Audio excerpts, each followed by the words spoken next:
ودعاء لا يسمع.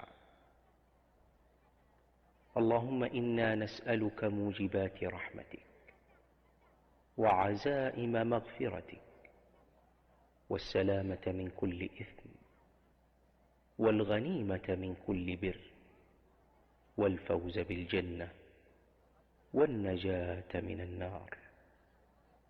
اللهم اغفر لنا ما قدمنا وما أخرنا وما أعلنا وما أسررنا وما أنت أعلم به منا. أنت المقدم وأنت المؤخر، لا إله إلا أنت. اللهم إنا نسألك إيمانا كاملا ويقينا صادقا وعملا متقبلا وتوبة صادقة قبل الموت وراحة عند الموت ومغفرة ورحمة بعد الموت. اللهم اجعل خير أعمالنا أواخرها وخير أعمالنا خواتمها وخير أيامنا يوم نلقاك وأنت راض عنا. اللهم اجعل القبور بعد فراق الدنيا خير منازلنا وافسح بها ضيق ملاحدنا وارحم في موقف العرض عليك. الله أكبر الله أكبر. أشهد أن لا إله إلا الله. أشهد أن محمد رسول الله. حي على الصلاة حي على الفلاح. قد قامت الصلاة قد قامت الصلاة. الله أكبر الله أكبر. لا إله إلا الله. Okey, kita boleh mula ke? Saya nak paparkan nota. Mohon buka share screen. Host, berikan saya ruang untuk saya sharing nota ni. Saya tak boleh nak kongsi nota.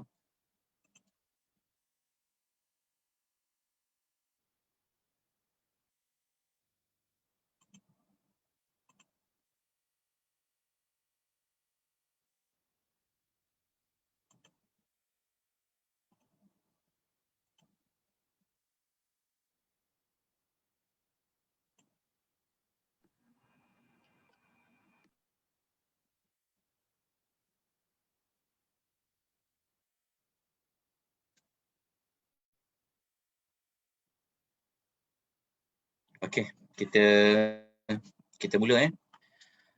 Assalamualaikum warahmatullahi wabarakatuh. Alhamdulillahirabbil alamin. Wassalatu wassalamu ala asyrafil anbiya'i wal mursalin wa ala alihi washabbihi ajma'in. Asyhadu an la ilaha illallah wahdahu la syarika lah. Wa asyhadu anna Muhammadan abduhu wa rasuluhu. Allahumma salli wa sallim ala nabiyyina Muhammad wa ala alihi wa sahbihi wa man tabi'ahum bi ihsanin ila yaumiddin, amma ba'd. Alhamdulillah, sekali lagi kita dapat dipertemukan oleh Allah Subhanahu Wa Taala di atas talian Zoom ini. Semoga Allah Subhanahu Wa Taala melapangkan dada kita, Allah mempermudahkan pembelajaran kita pada malam ini untuk sama-sama kita melihat, mengambil maklumat-maklumat berkenaan dengan latar belakang surah-surah yang terkandung di dalam Al-Quranul Karim, yang mana kita memberikan tumpuan di antara banyak-banyak tajuk. Cara untuk kita memahami Al-Quran, kita mengambil pendekatan mempelajari tentang nama bagi setiap surah yang ada di dalam Al-Quran. Setelah kita tahu nama bagi setiap surah dalam Al-Quran, kita akan melihat kepada tema yang dibincangkan pada surah tersebut. Daripada tema itu nanti kita boleh kaitkan dengan tajuk yang utama yang terkandung di dalam setiap minggu ini. Kita akan belajar tentang nama surah. Lepas daripada nama itu diketahui, maka akan dapatlah kita mengeluarkan tajuk-tajuk utama yang terkandung di dalam surah. Kemudian kita dapat mengeluarkan al-mihwar, dia panggil tema. Maksudnya kita belajar ni bukan sekadar kita dapat belajar tentang nama surah, tetapi kita akan dapat belajar tentang tajuk-tajuk utama yang terkandung di dalam surah tersebut. Lepas tu kita juga dapat belajar tentang tema. Lebih kurang kita boleh kata 3 dalam 1 maklumat yang boleh kita belajar daripada nama surah. Kita sudah sampai kepada surah yang kelima. Kita dah selesai surah Maidah. Jadi pada malam ni kita sambung dengan suratul Al-An'am. Surah Al-An'am, surah yang ke-6. Sebelum saya masuk kepada tajuk, nama surah ambil dari mana, tuan-tuan dan puan-puan, satu ilmu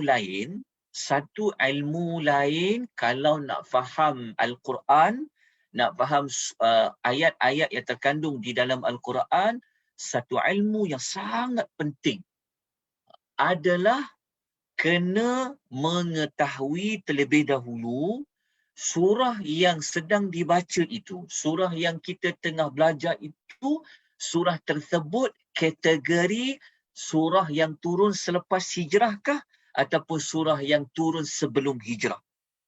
Maksudnya kalau kita nak baca surah-surah Al-Quran, terlebih dahulu lebih baik kita lihat dulu surah tersebut surah Makkiyah ataupun surah tersebut adalah surah Madaniyah.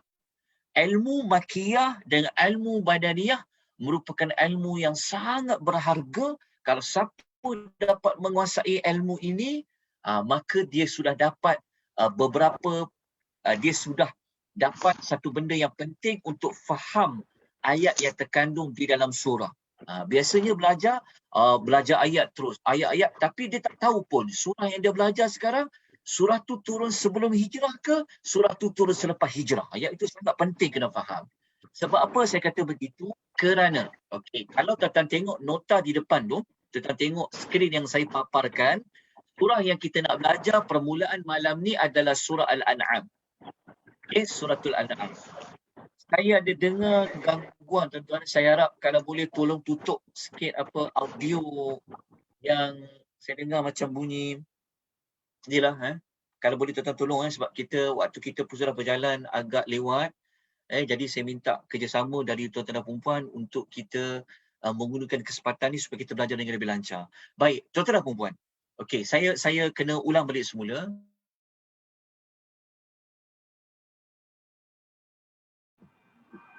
Ustaz.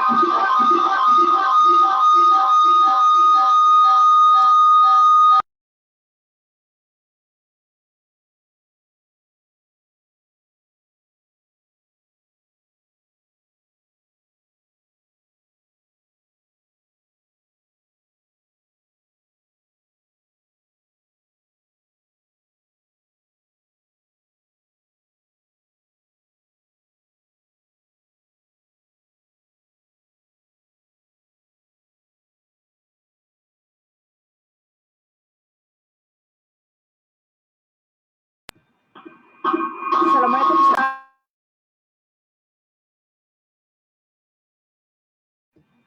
Minta Ustaz unmute kan Ustaz? Sebab tadi ada bunyi orang bising, saya mute kan semua.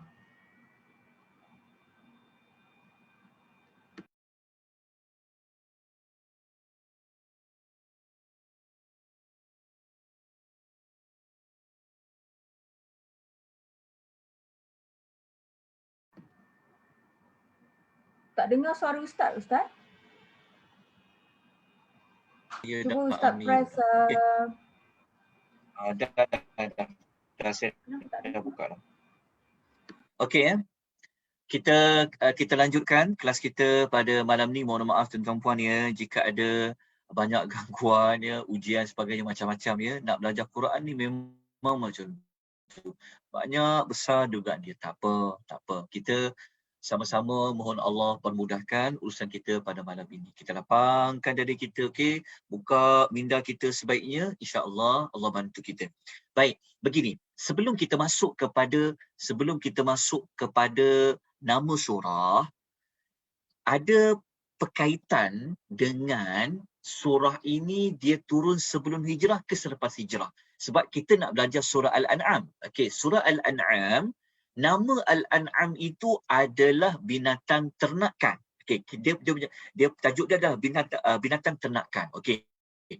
Lepas tu, kalau tuan-tuan perasan, kalau kita lihat surah Al-An'am ni susunan dia terletak selepas surah Madaniyah. Kalau tengok Al-Baqarah Madaniyah, Al-Imran Madaniyah, An-Nisa Madaniyah, Al-Ma'idah Madaniyah, tiba-tiba disusun surah Makkiyah selepas daripada surah Madaniyah. Ada berapa? Ada 4 surah Madaniyah kan? Al-Baqarah, Al-Imran, An-Nisa, Al-Ma'idah Madaniyah. Okey, surah Makkiyah, ingat ya, surah Makkiyah penting kena belajar. Tapi maklumat ni nanti saya akan cerita pada modul yang lain lah. Kita fokus Makkiyah dengan Madaniyah saja. Okey, cuma sedikit maklumat yang perlu saya terangkan. Okey, surah Makkiyah, surah Al-An'am, dia adalah surah Makkiyah yang paling utama dalam banyak-banyak surah Makkiyah. Tuan-tuan kena catat dekat situ. Okey, surah Al-An'am merupakan surah besar, surah utama bagi surah-surah yang lain yang dia adalah Makkiyah. Macam surah Al-A'raf Makkiyah. Tapi surah yang utama adalah Al-An'am. Maknanya dalam banyak-banyak surah Makkiyah adalah surah Al-An'am. Surah Al-An'am dia menjadi ibu kepada surah-surah Makkiyah yang lain. Macam mana kita tahu macam tu? Antaranya kita boleh tengok dia terletak surah yang pertama selepas surah Madaniyah. Al-Baqarah Madaniyah, Al-Imran Madaniyah, An-Nisa Madaniyah, Al-Ma'idah Madaniyah. Tiba-tiba dekat Al-An'am dia adalah surah Makkiyah. Daripada situ susunan pun kita dah boleh nampak bahawa surah ini merupakan surah yang utama dalam membincangkan tentang perkara dia adalah surah Makkiyah yang paling besar. Okey, kalau nak tahu apa tu Makkiyah, mudah dia begini. Tolong catat ya. Okey, surah Makkiyah adalah surah yang turun sebelum hijrah. Okay, surah Makkiyah adalah surah yang turun sebelum hijrah. Kena pegang macam tu sampai bila-bila. Surah yang turun sebelum hijrah. Maknanya hampir 13 tahun waktu sebelum Nabi berhijrah, turunlah surah-surah ini. Maknanya surah Al-An'am ini adalah surah yang turun sebelum Nabi berhijrah pergi ke bumi Madinah. Ada apa dengan surah Makkiyah ni? Kenapa kena tahu surah Makkiyah, surah yang turun sebelum hijrah? Jawapan dia mudah saja. Kalau tuan-tuan buka 165 ayat dalam surah Al-An'am, surah Makkiyah. Sebab tu penting ilmu Makkiyah Madaniyah ni. Surah Makkiyah, surah yang turun sebelum hijrah seperti Al-An'am, dia akan berkisarkan kepada 3 rukun iman yang besar. Makna erti kata lain, surah Makkiyah, surah yang menceritakan tentang perkara-perkara akidah. Kena faham macam tu. Sebab tu kalau tuan-tuan buka di surah Makkiyah, tuan-tuan tak baca lagi ayat dia pun tuan-tuan dah boleh tangkap dah. Tuan-tuan boleh tahu dah. Oh, ni surah Makkiyah. Surah Makkiyah ni mesti cerita tentang perkara-perkara berkaitan dengan akidah. Kena faham begitu. Lepas tu pula, surah Makkiyah adalah surah yang ceritakan tentang 3 rukun iman dalam bab akidah tersebut. Kalau baca je surah Makkiyah, contoh nanti, kalau tuan ada waktu, tuan baca 165 ayat surah Al-An'am, tuan akan dapati ada 3 topik besar. Cerita tentang akidah. Nombor 1, mesti ayat itu ada cerita tentang tauhid. Mesti ada cerita tentang Allah. Sebab dia surah yang turun sebelum hijrah. Yang kedua adalah surah itu mesti ada cerita tentang nabi-nabi ataupun cerita tentang kerasulan. Dan yang ketiga, surah Makkiyah mesti ada cerita tentang hari kiamat. Cerita tentang hari kiamat. 3 perkara ini ada pada surah-surah Makkiyah. Tuan-tuan buka lah, walaupun tak baca lagi 165 ayat. Kan? Kita kena faham macam tu. Sebab nak tunggu belajar ayat 1, ayat 2, ayat 3 nak sampai 165 ayat, jadi akan makan waktu yang panjang. Walaupun kita kata memanglah kena sabar. Tetapi kenapa kita tak menggunakan teknik memahami tentang ilmu Makkiyah Madaniyah? Okay, itu sangat penting. Maknanya, tuan-tuan apabila buka je surah Al-An'am, tuan-tuan sudah tahu dah, aku buka surah Al-An'am ni, dia adalah surah Makkiyah, bermakna Allah nak cerita kepada aku. Yang ni saya bahasakan aku untuk lebih dekat kita baca Quran. Sebab kita baca Quran kerana kita nak ambil pengajaran, betul tak? Bukan nak baca saja. Tapi macam mana nak ambil pengajaran? Kalau buka surah Makkiyah, surah Al-An'am contohnya, kita akan dapati bahawa aku buka surah Al-An'am ni, Allah Ta'ala nak suruh, Allah Ta'ala nak mantapkan iman kita, nak mantapkan kepercayaan kita pasal ketauhidan, nak mantapkan kita tentang kerasulan, nak mantapkan kita tentang hari kiamat. Kenapa? Kerana dia adalah surah Makkiyah. Lepas tu pula, lepas tuan-tuan tahu maklumat tersebut, apa kaitan tentang Al-An'am? Itu isu dia. Al-An'am, kalau kita tengok terjemahan, dia adalah cerita tentang haiwan ternakan. Okey, haiwan ternakan. Okey. Apa kaitan haiwan ternakan dalam perkara akidah? Tuan-tuan nampak tak saya sebut tadi? Kenapa saya sebut dulu Al-An'am adalah surah paling utama bagi surah-surah Makkiyah? Okey. Kemudian kita buka nama surah surah Al-An'am.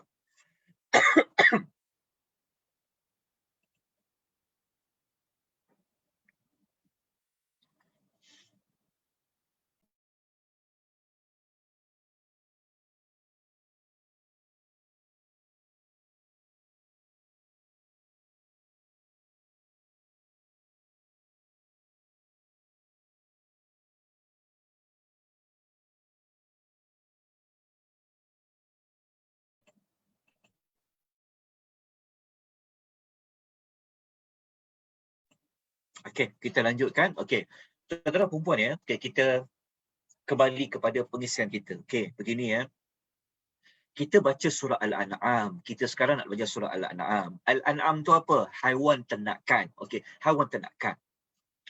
Haiwan ternakan, apa related dia? Apa kaitan dia dengan surah yang cerita tentang Allah, cerita tentang Rasul, cerita tentang hari kiamat? Maksudnya, haiwan ternakan, dia ada kaitan tentang isu akidah. Okey, tuan-tuan dah dapat dah dia punya isu penting dia. Apa kaitan haiwan ternakan dengan isu akidah? Okey, sebab tu penting, tuan-tuan, apabila tuan-tuan dapat sedikit maklumat tu, tuan-tuan akan gali lagi. Jadi daripada situ, kita akan dapat mengetahui tentang surah Al-An'am. Okey, tuan-tuan dah dapat dah dia punya kaitan. Al-An'am ada cerita pasal akidah. Okey, kat mana kaitan binatang ternakan dengan akidah? Ni kita akan cerita sebentar lagi. Baik tuan-tuan dan puan-puan.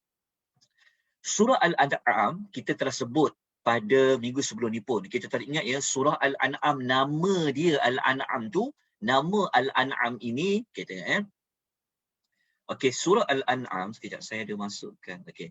Surah Al-An'am, nama surah Al-An'am itu sudah dikenali pada zaman Rasulullah sallallahu alaihi wasallam. Maknanya nama Al-An'am itu bukan dibuat sesuka hati oleh para sahabat ketika mana nak bukukan Quran ini, mereka namakan saja je nama Al-An'am. Tak. Nama Al-An'am ni sudah dikenali di zaman Nabi SAW.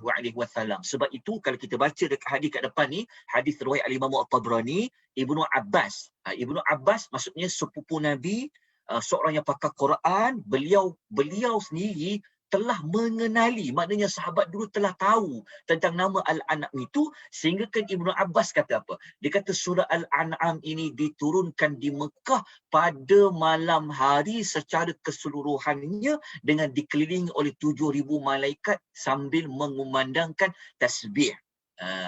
Hadis ini untuk membuktikan bahawa nama Al-An'am itu dijadikan sebagai surah adalah berdasarkan kepada petunjuk Rasulullah sallallahu alaihi wasallam. Bukan nama itu dibuat ataupun adalah ijtihadi saja. Tak, dia adalah berdasarkan kepada wahyu, dan ini adalah buktinya. Seperti mana kata-kata Ibnu Abbas radhiyallahu anhu. Kemudian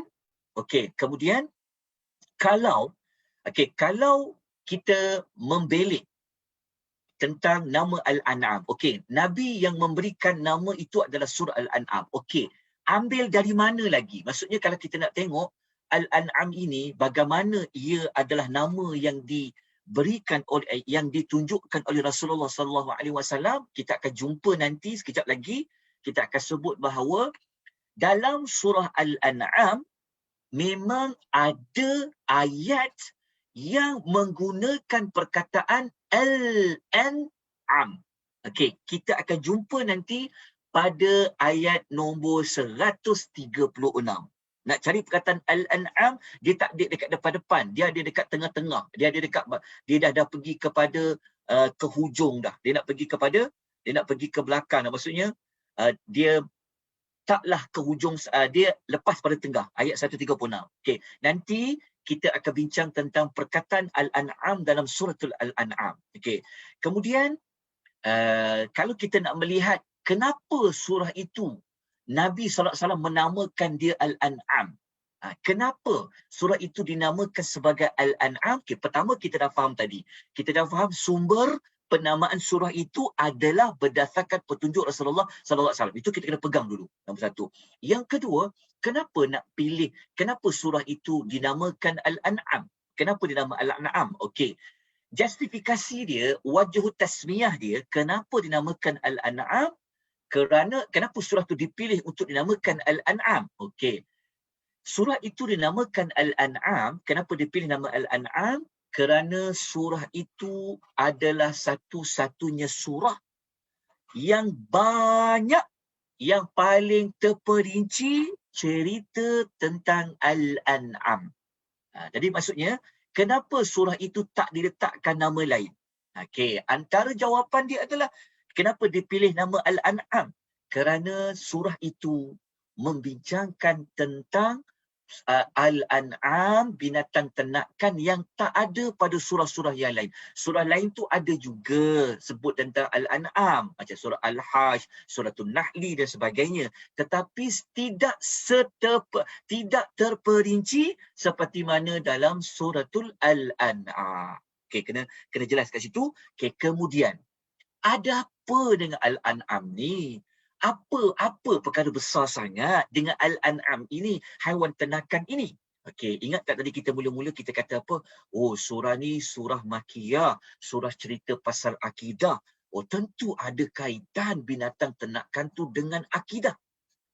Apa isu dia? Nak tahu isu dia adalah, okey, kita kena bacalah nanti pada ayat 136 pada perkataan Al-An'am. Okey, sebelum kita mencari jawapan, mencari rasional dia, munasabah dia, kenapa surah itu dinamakan Al-An'am, kita dah faham dah. Maksudnya kita nak lebih faham lagi apa kaitan, apa pentingnya Al-An'am yang Allah nak paparkan. Sebab macam mana kita tahu penting? Sebab diletakkan nama surah.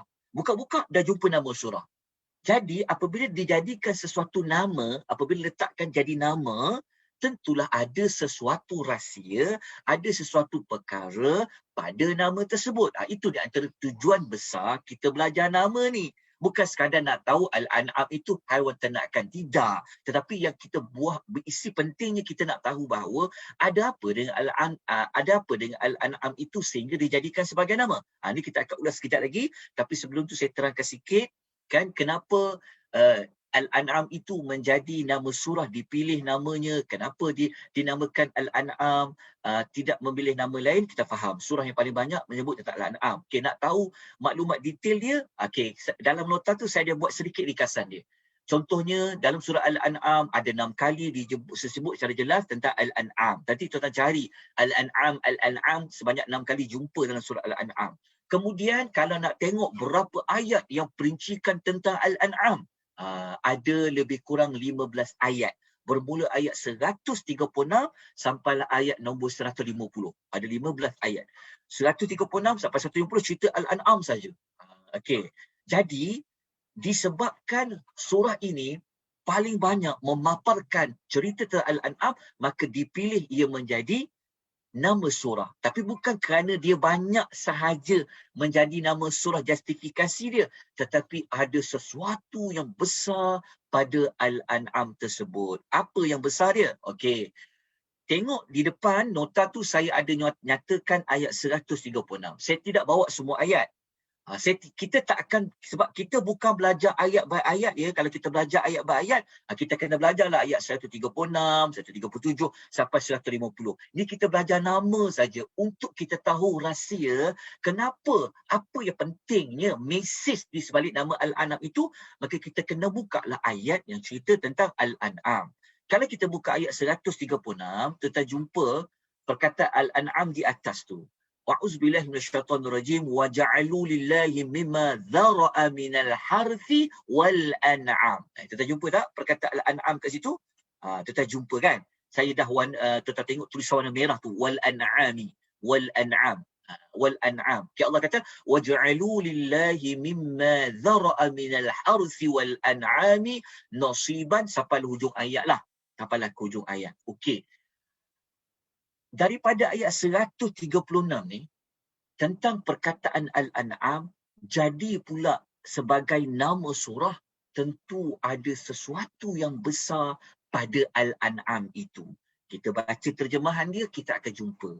Allah Ta'ala cerita pada kita, Allah kata ayat 136 tentang surah Al-An'am, Allah kata, dan mereka memperuntukkan bagi Allah sebahagian daripada hasil tanaman dan binatang ternakan. Binatang ternakan itulah Al-An'am yang diciptakan itu. Kenapa saya gariskan diciptakan itu? Nak menunjukkan bahawa haiwan ternakan seperti unta, seperti lembu, seperti kambing, al-ibil, al-baqar, al-ghanam. Okey, binatang ternakan ni siapa yang jadikan? Jawapannya adalah Allah jadikan. Sebab tu Allah kata yang diciptakan itu. Tetapi orang-orang yang di Mekah, orang-orang Mekah, orang Arab Mekah pada ketika itu, mereka buat apa dengan binatang ternakan tu? Ini yang Allah sebut. Dan mereka memperuntukkan bagi Allah sebahagian daripada hasil tanaman dan sebahagian daripada binatang ternakan yang diciptakan itu. Okey, mereka buat apa? Maksudnya orang Arab ni ketika berada di Mekah. Sebab tu dia surah Makkiyah. Kerjanya adalah untuk membetulkan akidah, memantapkan akidah. Apa kaitan dengan akidah dia? Allah kata orang Arab ni dulu, kalau mereka ada tanam tanaman, buah ke apa sekalipun, dan kalau mereka ada haiwan, mereka telah bahagikan. Mereka telah asingkan. Ini tumbuh, ini adalah tanaman, ini adalah haiwan, mereka asingkan. Mereka peruntukkan.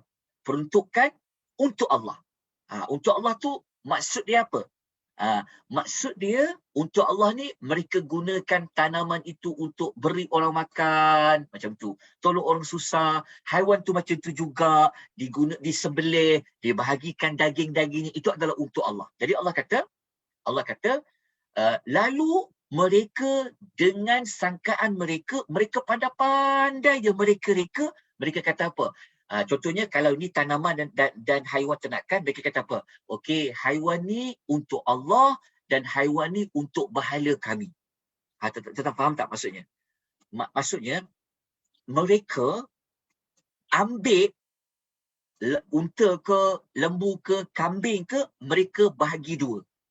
Mereka bahagikan dua. Begitu juga dengan tanam-tanaman. Mereka bahagikan dua. Satu bahagian untuk Allah, satu bahagian untuk bahala kami. Tetap faham tak maksud itu? Sebab tu penting memahami tentang perkataan Al-An'am itu. Maksud dia, mereka telah bahagikan untuk bahala tu apa? Kita tengok kan, kalau orang yang bukan Islam sampai sekarang kan, mereka ada letak buah-buah dekat tuan-tuan dia, dia berikan makanan untuk tuan-tuan dia. Dan juga sebenarnya kalau zaman dulu, kalau kita baca tafsiran ayat, dia nak tahu cerita panjang dia, kena baca tafsiran ayat. Ibnu Abbas cerita zaman dulu, mereka bahagikan haiwan-haiwan untuk bahala. Maksudnya mereka bagi kepada orang yang jaga bahala mereka. Kalau macam kita tengok kan, di tokong, di kuil mana-mana kan. So yang sami-sami yang jaga, yang kalau kita orang Islam, yang tok siak kan, yang buka masjid, yang jaga masjid tu kan. Kalau mereka dulu, mereka ada tok siak dia juga. Dia ada penjaga bahala tu, yang bersihkan bahala tu, yang jaga. Maka mereka tu juga mendapat habuan daripada binatang-binatang dan ternakan tu. Nanti kita akan ulas lagi. Tuan-tuan faham tak setakat ni? Maksudnya kalau kita baca ayat ni, ya Allah, rupanya mereka percaya Tuhan tu. Nampak tak? Kita kena faham macam tu. Mereka percaya Tuhan tu. Maksudnya untuk Allah mereka buat apa? Mereka sedekahkan daging-daging tu, bagi kepada orang fakir miskin. Tapi ada sebahagian dia bagi dekat penjaga-penjaga patung tu, kepada siapa-siapa yang lepas tu beri kepada patung-patung itu. Okay, kita lanjutkan lagi. Allah kata apa?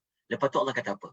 Maka apa yang telah ditentukan untuk pahala mereka tidak sampai kepada Allah, manakala apa yang telah ditentukan untuk Allah sampai pula kepada pahala mereka. Berhala mereka.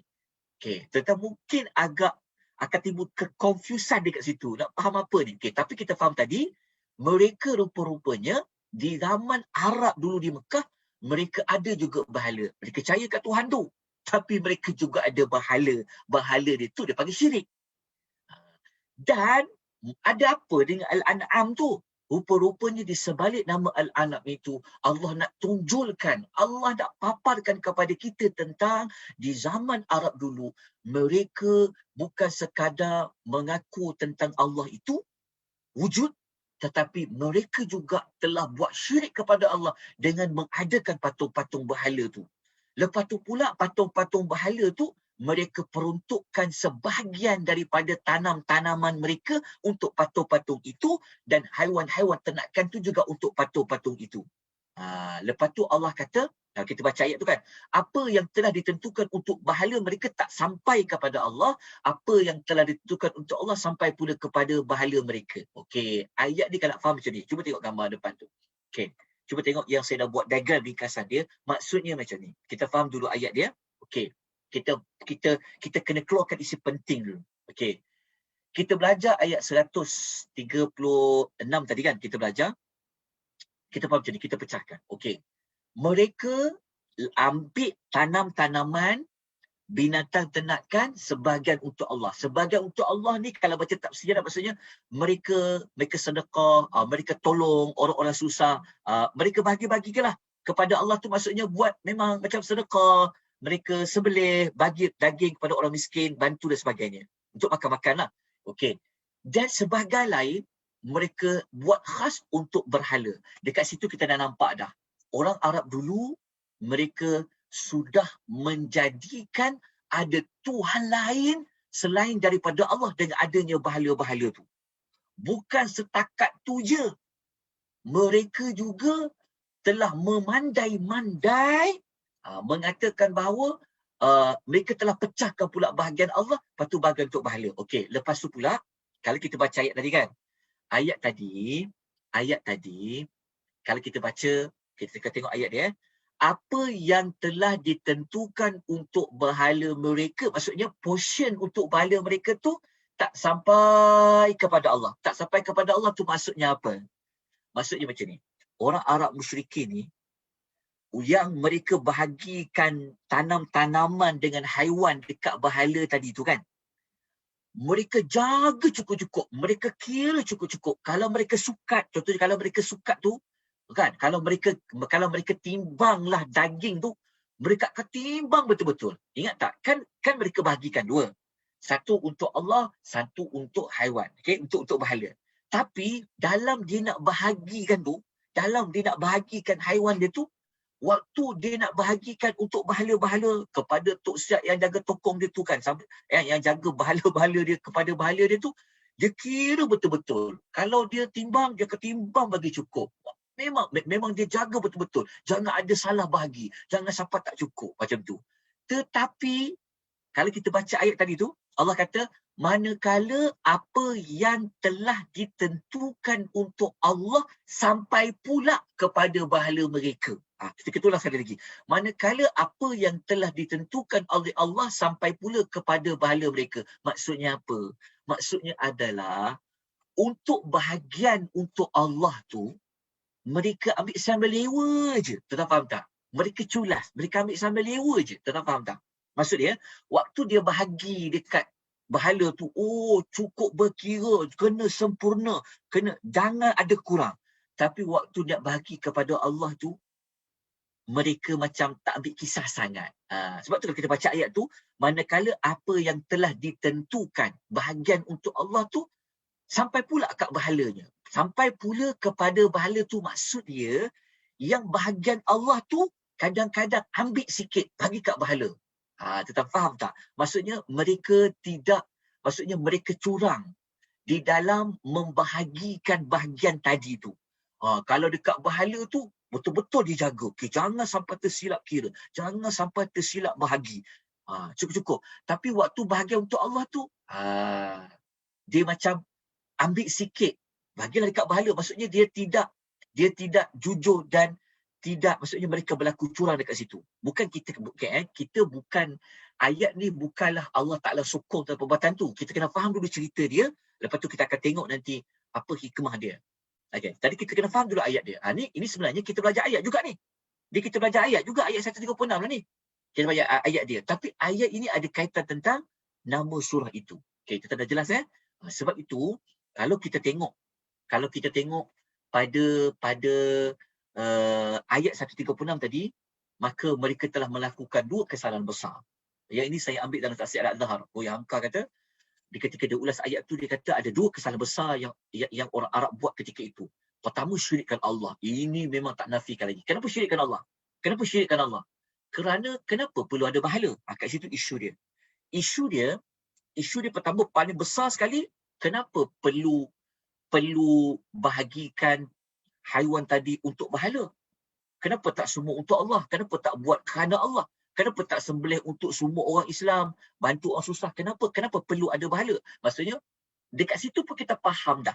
Mereka percaya tentang kewujudan Allah tu, dan mereka juga, tapi mereka mengadakan kesyirikan adanya bahala-bahala. Kat itu kesalahan satu yang paling besar sekali. Yang kedua, mereka curang dalam pembahagian.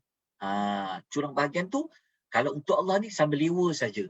Bahkan kalau ulama tafsir kata, ketika ulama tafsir, contohnya Ibn Abbas, ketika mengulas tentang ayat ni, dia bagi contoh, dia kata, kalau macam pokok-pokok buah-buahan tu yang mereka tanam, kalaulah mereka kata, okey, 10 pokok yang belah kanan tu, nanti kita akan bagi untuk orang susah makan. Contoh, tu 10 pokok tu. Okey, mereka dah bagikan.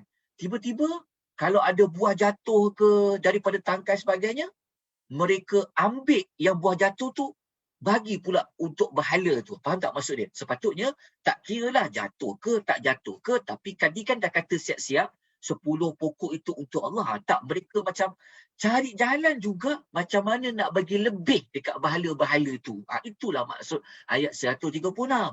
Jadi kalau kita belajar pada ayat ni, rupa-rupanya diletakkan nama Al-An'am itu, Allah nak bagi tahu pada kita, tengok, wahai orang yang baca Quran, engkau perhatikan betapa teruknya akidah orang-orang Arab dulu dalam melakukan kesyirikan pada Allah. Kesyirikan pada Allah. Lepas tu pula, bukan sekadar melakukan kesyirikan pada Allah, mereka melakukan kesalahan-kesalahan lain tadi tu. Dari sudut yang bahagi-bahagi tadi. Bukanlah Allah setuju dengan bahagi-bahagi tu, tapi nak menunjukkan gandaan kesalahan mereka. Jadi daripada cerita ayat ni, tuan-tuan dan perempuan pun faham. Al-An'am, haiwan ternakan, ada kaitan dengan kesyirikan. Patutlah surah Al-An'am adalah surah Makkiyah. Surah Makkiyah, surah berkaitan tentang ketauhidan. Surah cerita pasal akidah. Barulah kita dapat relatekan Al-An'am itu rupanya dikaitkan dengan mereka mensyirikkan Allah. Maknanya zaman dulu Al-An'am. Macam kita tengoklah, sekarang kan tengok orang India. Kita sebut betul lah. Tengok orang India. Mereka buat apa dengan lembu-lembu yang ada?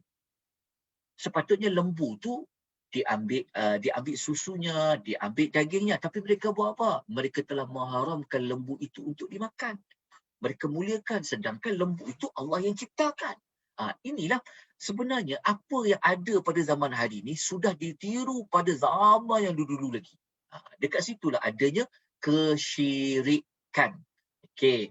Kemudian, kita bacalah ayat lain, kita akan jumpalah. Saya dia buat contoh tu ayat, ada perkataan Al-An'am, An'am, An'am. Ada dalam surah Al-An'am. Okey, yang paling penting apa kita nak bawa? Okey. Yang paling penting adalah, selepas kita tahu tentang, sebab apa namanya Al-An'am, Mrs. apa sebalik An'am, mungkin kita boleh catat, Al-An'am ada kaitan tentang kesyirikan kepada Allah. Kesyirikan pada Allah tu apa? Kita kena ambil ayat 136 tadi. Okey, lepas tu pula, daripada nama surah tadi, para ulama, mereka mengeluarkanlah satu tema. Mereka letakkan, okey, Al-An'am ni, kita nak letak tema apa? Para ulama mencari tema dia. Maka di antara tema yang dicadangkan, surah Al-An'am ini temanya cerita tentang mentauhidkan Allah dalam bab kepercayaan dan juga mentauhidkan Allah dalam perbuatan.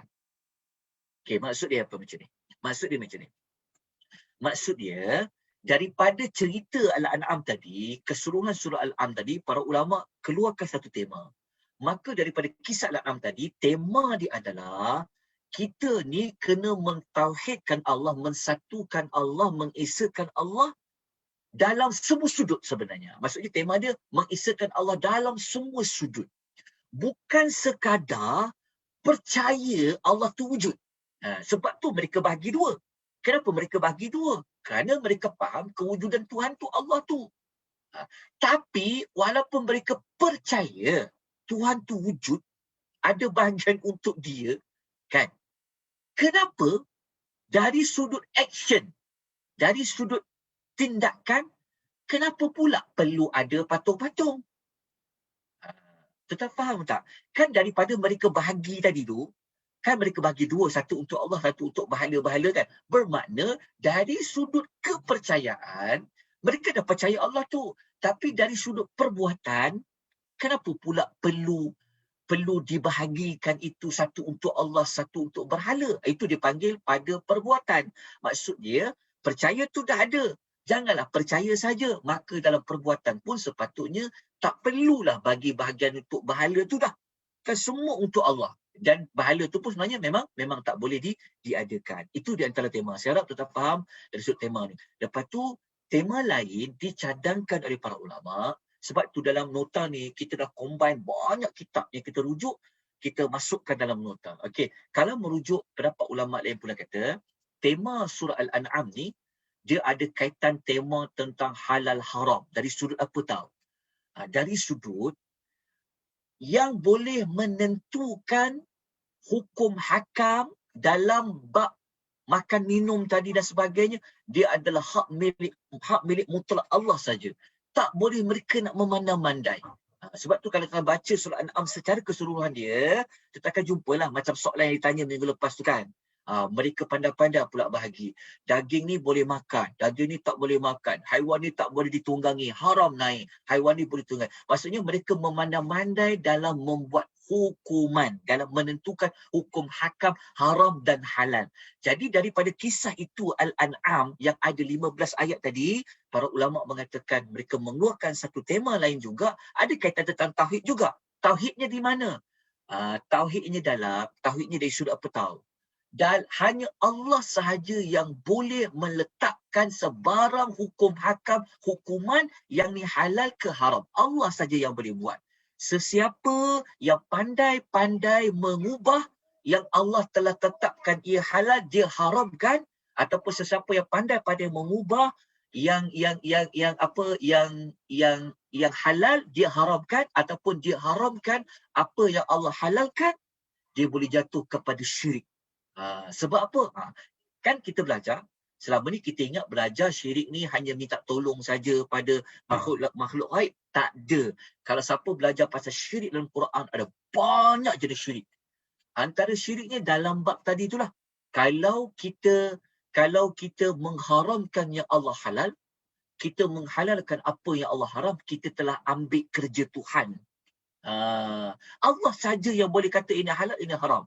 Sebab itu kalau kita belajar tentang hukum halal dan haram dalam Islam, siapa yang mandai menghalalkan apa yang telah Allah haramkan, mengharamkan apa yang telah Allah halalkan secara jelas, maka ia boleh jatuh kepada kufur.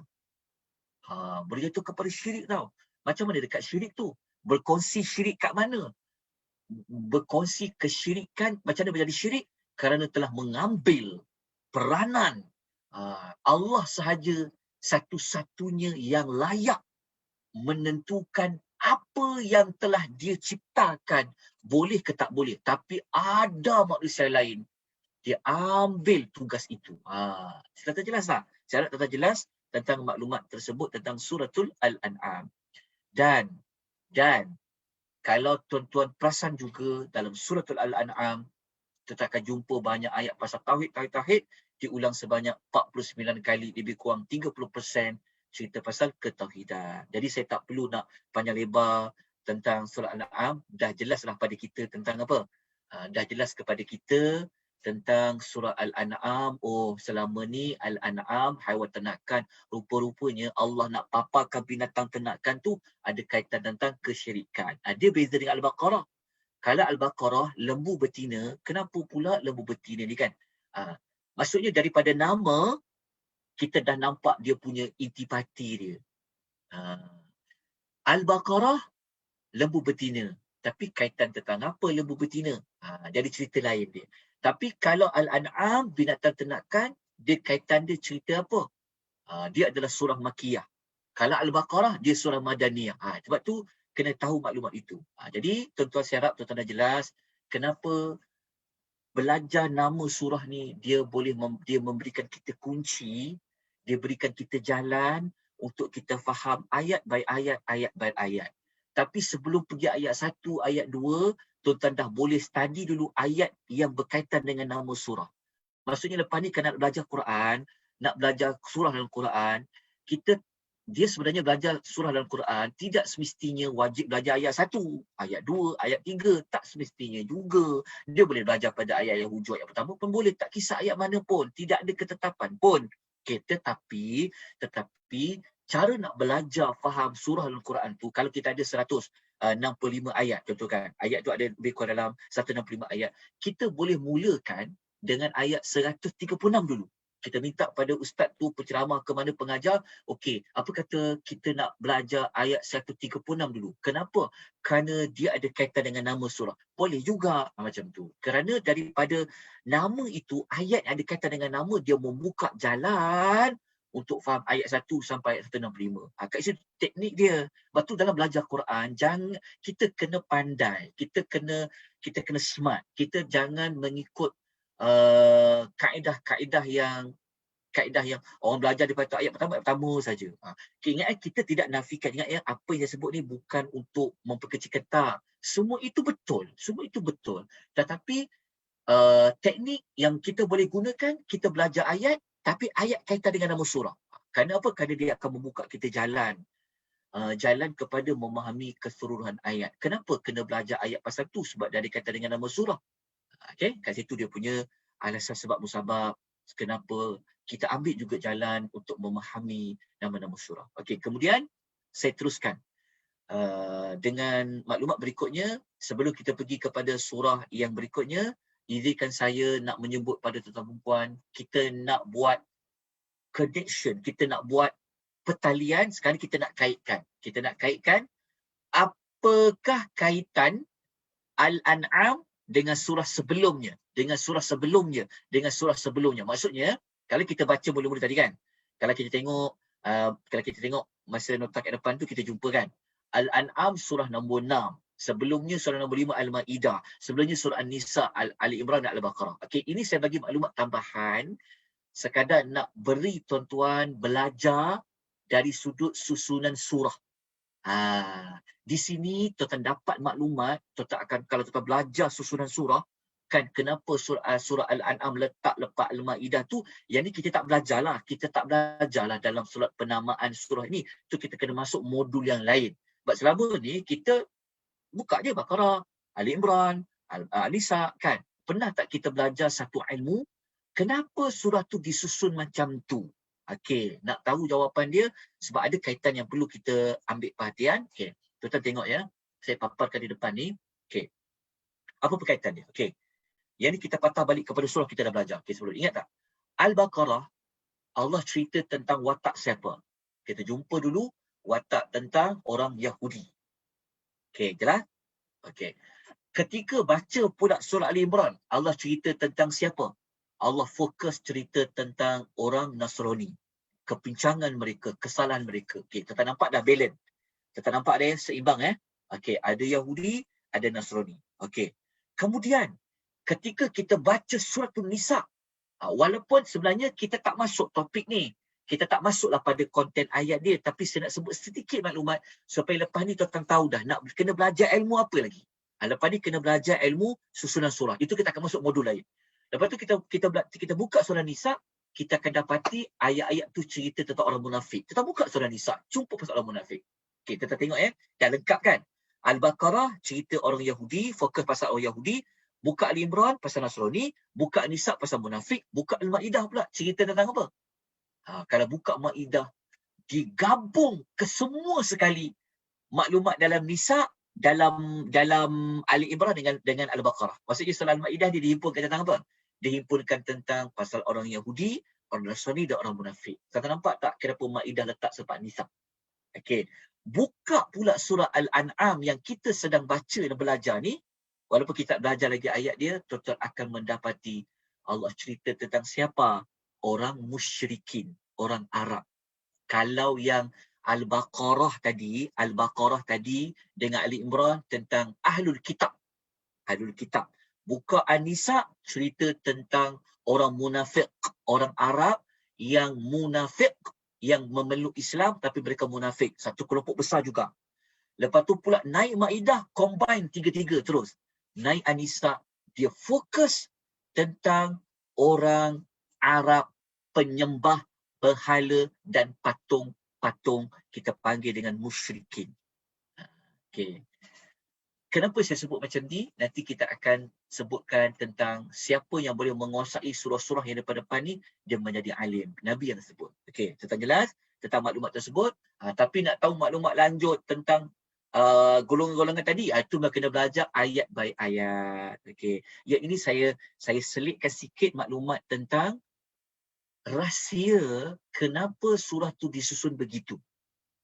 Itu kita akan masuk modul yang khas nanti tentang susunan surah saja. Okey, selesai. Kita nak pergi surah Al-A'raf. Surah Al-A'raf. Okey, Al-A'raf. Okey. Surah Al-A'raf, apa nama Al-A'raf? Apa nama Al-A'raf? Al-A'raf, kalau kita buka dia punya namanya adalah tempat tertinggi di antara syurga dan neraka. Itu nama Al-A'raf. Kan kita buka pada terjemahan, Al-A'raf tu adalah tempat tertinggi. Tempat tertinggi. Okey, Al-A'raf setakat dapatan bacaan rujukan tak ada nama yang ijtihad para ulama. Nama dia satu-satu nama yang terkenal dan tak ada nama lain, tak jumpa nama lain, memang sebut namanya Al-A'raf lah. Dan Al-A'raf ni, nama ini sudah dikenali pada zaman para sahabat, di zaman Nabi, nama ni memang dah ada. Maknanya nama ni sudah mereka tahu nama ini. Macam mana kita nak tahu? Kita tengok hadis ni. Kalau baca hadis riwayat An-Nasa'i dalam sunan dia, okey, Aisyah radhiyallahu anha kata. Aisyah berkata, dia kata Rasulullah sallallahu alaihi wasallam kalau Nabi solat maghrib, ada kali Nabi solat maghrib, Nabi baca surah Al-A'raf. Al-A'raf berapa ayat tu kan? 206 ayat Nabi baca dalam solat maghrib. Lepas tu Aisyah kata apa? Farraqaha fi rak'ataini. Nabi bahagikan ayat yang 206 ayat dalam 2 rakaat. Nabi solat maghrib 3 rakaat kan? Tapi Nabi baca 206 ayat pada 2 rakaat. Nabi bahagikan 2. Sebenarnya kita bukan nak cerita hukum fiqh baca Al-A'raf tu, tapi secara tak langsung kita belajar rupa-rupanya selama ni kita ingat sunnah Nabi solat maghrib baca pendek. Rupa-rupanya hadis ini menunjukkan bahawa ada kalanya solat maghrib pun Nabi baca ayat panjang. Ni dah dalil dia. Okey, tapi kita bukan nak cerita hukum fiqh baca panjang ke baca pendek, tetapi kita nak menyebut bahawa inilah buktinya bahawa waktu di zaman Nabi dulu, Aisyah sendiri dia tahu nama tu Al-Baqarah. Sedangkan kita belajar pembukuan Al-Quran berlaku pada zaman siapa? Pada zaman Uthman tu, mushaf tu. Maksud dia, nama Al-A'raf ni sudah dikenali pada zaman mereka berada pada zaman Nabi sallallahu alaihi wasallam. Maknanya nama Al-A'raf itu yang ada dalam Quran bukan nama yang dinamakan oleh para ulama semata-mata, tetapi nama itu adalah nama yang berdasarkan kepada petunjuk Nabi sallallahu alaihi wasallam. Oleh yang demikian, kalau nama itu adalah nama yang berdasarkan petunjuk Nabi sallallahu alaihi wasallam, mesti ada something, mesti ada mesej yang besar pada Al-A'raf tadi. Maksudnya mesti ada mesej yang besar yang kita kena ambil tahu pada nama tempat tertinggi tadi. Apa pula kaitan tempat tertinggi? Maksudnya sebelum baca 2 atau 6 ayat daripada nama surah ni, kita dah dapat, Allah bagi kita dapat clue dah. Okey, Al-A'raf ni 2 atau 6 ayat sebenarnya nak berkisahkan tentang apa. Okey, kita faham tempat tertinggi. Tapi sebelum tu study dulu. Al-A'raf. Ingat tak saya kata tadi, tengok apa dulu? Surah ni Makkiyah ke Madaniyah? Okey, surah Al-A'raf adalah surah apa tahu? Al-A'raf adalah surah Makkiyah. Surah yang ketika mana Nabi berada di bumi Madinah sebelum Nabi berhijrah. Al-A'raf. Okey, lepas tu tolong catat. Okey. Surah Al-A'raf adalah surah yang turun setelah Nabi diperintahkan untuk berdakwah secara terus terang. Maksudnya kita kena faham ya, selepas dakwah terus terang. Dakwah terus terang ni, tuan-tuan, kalau boleh menguasai sirah lah, kalau boleh menguasai sirah Nabi, satu bonus untuk menghayati Quran turun. Satu bonus. Sebab tu kalau boleh menguasai sejarah, tuan akan dapat rasai tentang macam mana ayat tu turun, kenapa bunyi ayat dia macam tu. Tuan akan dapat. Kalau tuan boleh faham tahun pertama hijrah, tahun pertama dekat Mekah, ayat mana turun. Tahun ketiga turun ayat apa. Semua tu ada buku dan ada maklumat. Kalau nak belajar tentang sejarah turun pun boleh. Para ulama dah buat dah, ayat turun musim panas apa, ayat turun musim sejuk apa. Semua dah ada maklumat tu. Kerja kita adalah belajar je saja. Okey, tuan-puan jelas Okey. Surah Al-A'raf turun sebelum Nabi berhijrah. Dia berada di Mekah. Ingat, di Mekah surah ni turun dalam suasana dakwah dah terus terang dah. Okey, kenapa saya sebut macam tu? Kerana daripada Al-A'raf nanti kita akan dapat tahu tentang Al-A'raf tu tempat tertinggi di antara syurga dan neraka. Mereka ni siapa? Okey. Kita lihat dulu nama surah ini dalam Al-A'raf ada tak? Okey. Sumber pengambilan nama ni kan, kenapa Nabi mengambil namanya Al-A'raf? Okey, berdasarkan petunjuk Nabi Al-A'raf. Dan dalam surah Al-A'raf itu sendiri ada maklumat tentang Al-A'raf. Jadi kalau nak tahu Al-A'raf, kena buka ayat nombor 46. Nampak tak? Kita mengaji Quran kadang-kadang tak baca ayat pertama pun tak apa dulu. Terus pergi ayat nombor 46 terus. Kenapa pula nak lompat ayat 46? Kerana ayat 46 ayat yang menyebutkan, mengulas tentang nama surah. Sebab sebelum kita baca ayat 1, kita baca apa dulu? Kan kita baca nama surah dulu, baru Bismillahirrahmanirrahim kan, baru masuk ayat pertama. Kan? Jelas tak? Maksud nampak tak pendekatan dia? Tak, kadang-kadang tak perlu belajar dalam satu, tapi pergi ayat ada kaitan dengan nama surah. Bukalah ayat 46 tentang Ashabul A'raf. Okey, Al-A'raf tempat tertinggi, Ashabu tu penghuni tempat tinggi. Okey, tuan-tuan tengok Okey, so kita baca ayat sekejap lagi. Sekarang ni kita lihat dulu. Kenapa surah ini diambil dengan nama Al-A'raf itu?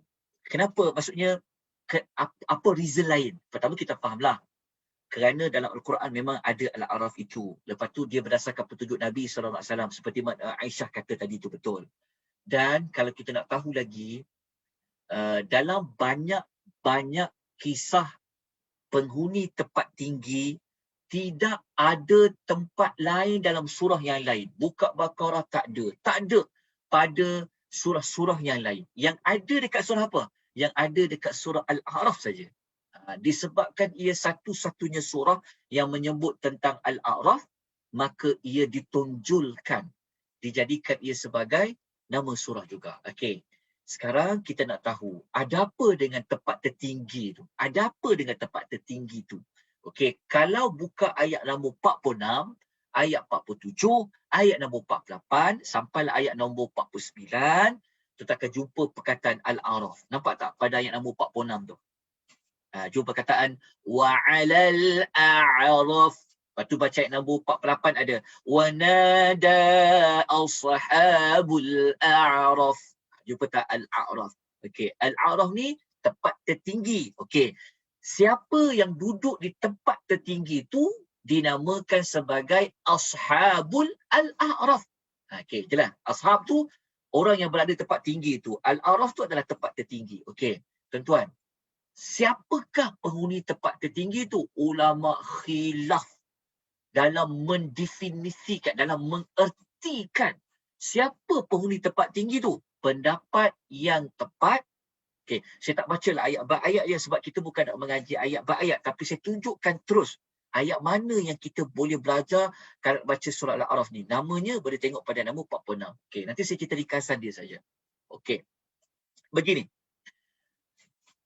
Pendapat yang paling kuat dalam menentukan apakah maksud penghuni tempat tinggi tu, kita ambil pendapat Ibn Kathir. Ibn Kathir dan ulama lain pun menyebutkan mereka berada tempat tinggi itu siapa? Mereka adalah kaum yang mempunyai kebaikan dan kejahatan yang sama banyak. Tak faham tak? Maksudnya pahala dia dengan dosa dia sama banyak. Itulah mereka yang duduk di tempat tertinggi. Okey, tempat tertinggi tu, tempat tertinggi antara apa dengan apa. Kalau kita baca ayat nombor 46, tempat tertinggi tu, tembok Al-A'raf tu adalah tempat tertinggi. Orang yang duduk di tempat itu, dia tak pergi ke syurga, dia tak pergi ke neraka.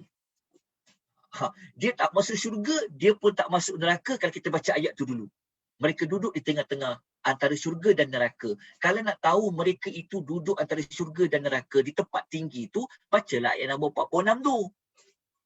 Kita akan jumpalah ayat nombor 46 tu. Waktu manusia yang duduk di atas tempat tinggi tu, siapa mereka ni? Mereka ni amal dia dengan dosanya sama banyak. Okey. So dia tak pergi syurga, dia tak pergi neraka pada permulaan dia. Kena faham kat situ dulu. Okey. Ketika mana mereka nampak ahli syurga, mereka duduk kat tempat tinggi kan? Mereka nampak kat bawah tu ahli syurga, mereka bagi salam. Lepas tu mereka teringin sangat nak masuk syurga. Akan baca ayat nombor 46 tu. Baca ayat nombor 47 pula dengan 48, penghuni tempat tinggi tadi dia tengok pula kat bawah dia ahli neraka. Dia kenal ahli neraka tu. Dia nampak ahli neraka tu, tapi dalam hati mereka, janganlah dijadikan mereka ahli neraka. Okey, kat situ kita kena faham cerita tempat tertinggi tu. Okey, apakah mesej di sebalik cerita tempat tertinggi tu? Sebab dia kan jadi nama surah. Kan? Buka-buka surah Al-A'raf tempat tertinggi. Maksud dia ada perkara yang besar pada cerita tempat tertinggi tu. Nak tahu cerita dia apa, mesej dia apa, kena faham dululah. Tempat tertinggi tu siapa yang duduk, kenapa. Lepas buka pendapat Ibn Kathir, baru kita faham, oh mereka ni dosanya dan jahatnya sama banyak. Okey. Okey. Daripada cerita penghuni tadi tu, okey, dia tak pergi syurga, dia tak pergi neraka tadi kan? Kan? Maka para ulama mereka mengeluarkan pula tema daripada nama yang mereka dah study tadi, dah jumpa watak dalam ayat nombor 46, 47, 48 tadi, maka mereka mengeluarkan tema dia. Tema ni sebenarnya melihat keseluruhan lah, keseluruhan ayat. Maka tema dia, para ulama kata, tema surah Al-A'raf ni, kita boleh cari tema dia adalah, kita letakkan tema dia adalah, kita kena tetapkan pendirian, nak milih yang benar ke, nak milih yang batil. Kita faham tak? Dia, Al-A'raf tu istilah dia macam kita tak boleh jadi DAP lah. Faham tak DAP? Duduk atas pagar. Duduk atas pagar ni, itu bukan cari Islam. Lagi saya akan tunjukkan bukti lagi tentang tema ni. Sebab itu, sebagai seorang Islam, kita ingat tadi saya katakan, surah Al-A'raf, surah yang turun ketika orang Islam berdakwah dengan terus terang. Mereka ditubi kiri dan kanan, mereka diancam bunuh dan sebagainya. Jadi turunnya surah Al-A'raf ni nak memberikan motivasi kepada Nabi Muhammad dan orang Islam ketika itu dan kepada kita bahawa kalau zaman Nabi dulu ayat ni turun Nabi baca, maka pada watak orang yang tak pergi syurga, tak pergi neraka ni duduk tempat tinggi tadi. Kenapa? Kerana kalau kita tengok kan, dosa pun buat, pahala pun buat, sama tinggi. Maksud dia, tema dia ni maksudnya, dia akan keluar tema dia, kita semua kena memilih. Nak milih yang benar ke, nak milih yang batil.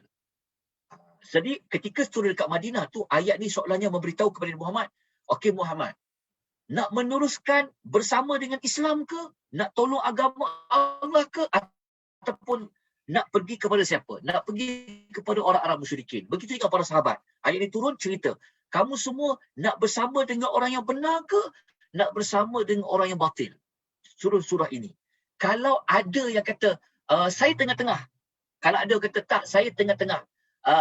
Dengan Nabi Muhammad pun tak nak ikut, dengan Nabi Muhammad pun tak nak ikut, orang kafir musyrikin pun tak nak ikut tengah-tengah. Maka Al-A'raf memberikan jawapan. Kalau kau duduk tengah-tengah, kau tak memilih mana benar, dengan yang batil, engkau jadi seperti orang duduk tempat tinggi tu. Tak ke syurga, tak ke neraka. Faham tak cerita dia? Sebab, tapi kita sebagai seorang Islam, tentulah kita kata apa? Saya nak ke syurga lah. Saya tak nak duduk tempat tinggi tu. Kalau kau nak syurga, kau kena memilih perkara yang benar. Duduk bersama kumpulan yang benar. Duduk berjuang dengan Nabi Muhammad SAW. Perjuangkan Islam. Kalau kita ambil ayat tu pada zaman itu, tapi ayat ni kita baca pada hari ni, Allah Ta'ala bagi tahu kat kita. Nampak tak? Ada tak di kalangan kita yang nak tolong Islam pun tak tolong, nak tak keji Islam pun ada tak? Ada tak kita manusia yang duduk jadi natural? Faham tak? Dakwah tolong Islam pun dia tak keji Islam sebab dia Islam, tapi nak tolong Islam pun tak tolong. Faham tak? Dia jadi orang yang tengah-tengah. So Al-A'raf ni mengajar kita tak boleh jadi orang yang tengah-tengah. Orang yang tengah-tengah tu boleh lihat wataknya daripada Al-A'raf tu. Tetap jelas tak? Jadi tetap jelas dah tentang perkara tema ni. Untuk kukuhkan lagi tema ini daripada nama tempat tertinggi, tak pergi syurga, tak pergi neraka tadi, tuan-tuan perasan ataupun tidak, dalam surah Al-A'raf, tuan-tuan pernah baca tak kisah Ashabus Sabti yang Allah tukar mereka menjadi kera? Tuan-tuan baca ayat 163 Al-A'raf dengan ayat 166 surah Al-A'raf, ada orang Yahudi menjadi kera. Memang jadi kera betul. Jadi monyet. Dia jadi kera monyet sama Wallah lah, beza lah. Tapi kiradah tu monyet lah. Mereka menjadi kera. Okey. Saya minta nanti kerja rumah tentang baca cerita ni. Ni kalau nak belajar Al-A'raf, boleh juga baca cerita ni. Boleh baca Al-A'raf, baca study kisah ni. Apa ada di sebalik kisah ni? Ni paling penting. Apa yang ada pada sebalik kisah ni? Di sebalik kisah ni, okay, nanti baca sebab kita bukan belajar ayat-ayat. Saya nak sebut contoh ayat yang memberikan, menguatkan tentang mesej di sebalik nama surah tempat tertinggi tadi. Okey, kalau tempat tertinggi tadi ada orang duduk tengah-tengah antara syurga dan neraka. Maksudnya mereka pihak yang ketiga lah. Tak syurga, tak neraka. Pihak yang ketiga. Okey, dalam kisah Ashabus Sabti ini ada juga 3 pihak. Ada 3 pihak. Kalau kita tengok tempat tertinggi tadi, ada pihak masuk neraka, ada pihak masuk syurga, ada pihak duduk tengah-tengah. Cerita penduduk yang memancing ikan hari Sabtu ni, yang akhirnya Allah menukar mereka menjadi kera ni, ada 3 pihak tu juga. Cuba tengok ayat dia. Okay. Saya tak sebutlah ayat dia satu persatu tapi saya tak bawa lah ayat dia. Tuan-tuan baca dekat ayat tu, nanti tuan akan jumpa ada 3 kategori manusia. Kita tengok 3 kategori manusia. Okey. Pertama, nanti tuan akan jumpa ayat dekat 163 sampai 166, tuan akan jumpa ada 3 jenis manusia yang berada di tempat tersebut. Ada yang pertama, dia langgar perintah Tuhan, dia tangkap juga ikan tu. Ini pihak pertama. Okey, pihak pertama. Ada pihak kedua, pihak yang memberikan dakwah Dia kata tak boleh tangkap ikan hari Sabtu. Kan Allah kata tak boleh. Tak boleh lah. Maksudnya pihak kedua ni pihak yang beriman dengan perintah Allah. Bahkan dia tegur pihak yang langgar perintah Allah tu. Jadi ni kita nampak watak apa? Watak syurga seorang, kita nampak watak neraka kan. Orang tangkap ikan langgar tentu dikaitkan dengan neraka. Orang tegur tadi yang tak buat tadi dikaitkan dengan syurga. Okey. Baca pula kisah orang yang mancing ikan hari Sabtu ni, ada satu pihak lagi dia berdiam diri. Dia diam je. Dia diam ni maksudnya apa? Dia tak tangkap ikan, dia tak tangkap ikan hari Sabtu, tapi dia juga tidak menegur. Dia tak ambil kisah. Ada kisah orang nak tangkap ikan. Ni pihak ketiga. Itu tak jelas tak? Nampak tak? Tiga pihak ni ada tak related tak dengan penduduk tempat tertinggi tadi? Kalau kita ambil kisah ni dikaitkan dengan tempat tertinggi tadi, maka tempat tertinggi tadi kaitkan dengan watak siapa? Dikaitkan dengan watak orang yang berdiam diri. Dia tak tangkap ikan. Tapi dia juga tidak mencegah. Dia tak cakap, dia tak berdakwah. Okey. Jelas tak? Kita nampak tak ada tiga. Jadi rupa-rupanya kalau tuan boleh faham ayat Quran macam ni, tuan-tuan akan kata, oh, rupa-rupanya peletakan cerita di dalam Al-Quran itu tepat pada tempatnya. Kenapa Allah tak letak cerita ni penduduk mancing ikan ni dalam Al-Baqarah? Kenapa tak letak cerita penduduk yang tangkap ikan ni hari Sabtu tu pada surah Ali Imran? Kenapa? Sebab itu kita belajar, kita akan dapat meyakini bahawa Allah Ta'ala lah, ini adalah kalam Allah. Allah buat ni memang tepat. Letak cerita ni tepat pada tempatnya. Okey, tuan-tuan jelas tak?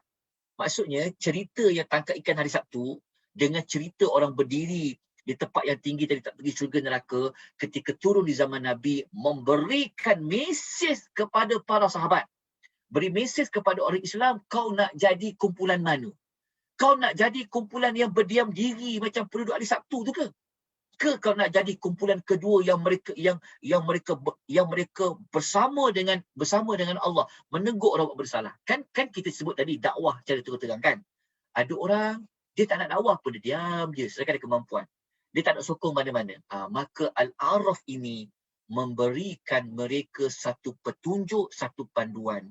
Dalam Islam kita kena memilih yang benar daripada memilih yang batil. Dan tidak boleh jadi orang yang duduk di antara kedua-duanya. Tak boleh jadi tengah-tengah, tak boleh. Duduk atas pagar, tidak boleh. Dalam agama, kena pilih. Tapi tentulah kita baca Al-Quran, tak naklah saya jadi macam orang tangkap ikan tu, yang Allah tukar menjadi kera. Saya nak jadi kumpulan kedua yang berdakwah, yang menegur. Saya tak nak jadi kumpulan yang diam diri, tak naklah. Tegur pun tak nak, buat pun tak nak.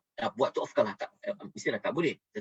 Jadi saya harap tuan-tuan jelas tentang kisah surah Al-A'raf. Sedikit sebanyak. Nampak tak betapa besarnya, betapa pentingnya mengetahui nama. Tuan-tuan dah dapat soalannya ayat ni. Ayat ni tuan-tuan dapat tema dia kan. Okey, kalau tuan-tuan nak kuatkan lagi, kalau tuan-tuan nak tahu ayat Al-A'raf 206 ni cerita tentang tema tadi kan. Tema tadi sebab turun surah tu ketika dakwah tu terang kan. Ayat surah Al-A'raf ni bagi kekuatan kepada sahabat. Ikutlah Rasul tu. Berjuanglah dengan Rasul tu. Jadi apa-apa berjuanglah. Jangan ikut orang kafir ni. Okey. Lepas tu jangan jadi orang yang tengah-tengah. Tak boleh kan. Cara nak mantapkan lagi Al-A'raf ni kalau kita perasan kan. Daripada 206 ayat, setengah daripada 206 ayat, lebih daripada setengah saja. Lebih daripada 206 ayat, bukan lebih, maksudnya lebih separuh dalam surah Al-A'raf yang berjumlah 206 ayat itu ada kisah-kisah Nabi. Kita kena faham kat situ dulu. Kita kena faham kat situ. Okey. Kenapa dengan kisah Nabi ni?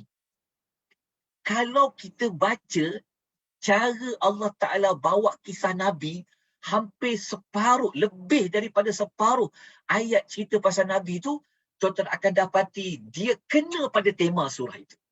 Okay, kita tengok Kita tengok. Okay, cuba perhatikan baik-baik. Okay.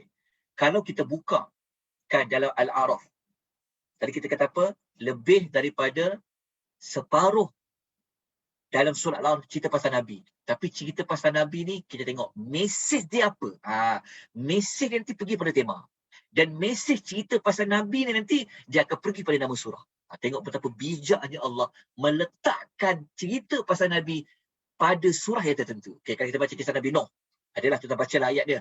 Sebab kita bukan baca ayat ya, tapi saya nak memberikan tuan-tuan jawapan tentang daripada nama surah tadi tu, keluarnya tema, lepas tu ada cerita penduduk tangkap ikan hari Sabtu. Selama ni kita belajar je, tapi pernah tak kita bertanya? Pernah tak kita bertanya, kenapa ya cerita ahli tangkap ikan tu duduk dalam surah Al-Baqarah? Kenapa ya? Lepas tu pula, kenapa banyak pula kisah para Nabi dalam surah ni? Kerja kita belajar je, dapat anak murid macam tu bagus kan, senang je kan, belajar je. Okay, hari ni belajar surah. Okay, start, baca je. Tapi kita kena kritis sikit. Kritis ni maksudnya, kritis ni bukanlah kita nak banyak tanya, tapi sebagai seorang Muslim belajar, kita belajar ayat ini Allah yang turunkan, Allah yang susunkan, mesti ada sebab. Nama surah tu berdasarkan pada Nabi bagi, tentulah ada sebab. Allah tidak buat sesuatu tanpa ada sebab dia. Jadi sebab dia kenalah belajar. Okey. Kisah Nabi Nuh jumpa, Nabi Hud jumpa, Nabi Soleh ada, kisah Nabi Lut, kisah Nabi Syu'ib, kisah Nabi Musa. Okey, dah dapat dah kisah Nabi, ada berapa Nabi? Ada 6 kan? Hampir separuh daripada. Ketika Allah cerita pasal Nabi-Nabi ni kan, ketika Allah cerita pasal Nabi-Nabi ni, nanti tu akan dapat mesej di sebalik Nabi-Nabi ni apa tahu? Allah akan bawa kita cerita, Allah akan tunjulkan siapa yang berpegang kepada kebenaran ikut Nabi-Nabi ni, dia berjaya. Tetapi faham tak? Cara Allah Ta'ala bentangkan cerita Nabi ni pada surah ni, dia bawa kepada cerita siapa pilih ikut Nabi ni, dia berjaya. Seolah-olah surah Al-Araf ni, dia bagi mesej kepada para sahabat, korang semua kalau ikut Rasulullah akan berjaya. Kamu akan berjaya. Seperti mana cerita-cerita umat-umat Nabi dalam surah Al-Araf. Okay, kita tengok ayat ni. Saya bagi beberapa contoh. Kita tengok ya. Kalau kita baca kisah Musa. Kita ambil 2 ayat saja. Maksud saya tengok bagaimana Allah nak present ayat tu. Ayat tu dia punya bunyi dia, bentuk ayat dia, ayat yang berbentuk yang hak itu menang, yang balah. Betul tak? Cuba baca ayat dia. Wa batala ma kanu ya'malun. Maka Allah kata apa? Maka sabitlah kebenaran dan batallah sihir. Tetapi nampak tak perkataan hak dengan batil? Apa yang perkataan hak dengan batil? Tapi letak kisah Nabi Musa. Maksudnya kisah Nabi Musa ni dalam surah Al-Araf nak bagi motivasi kepada orang Islam ketika itu di zaman Nabi itu. Tengok korang, kalau korang ikut Nabi Muhammad SAW, perjuangkan ikut Nabi berdakwah, kan, berpegang kuat dengan Islam ni, korang akan jadi macam mana Musa menang melawan ahli sihir. Okey. Baca kisah lain pula. Okey, contoh.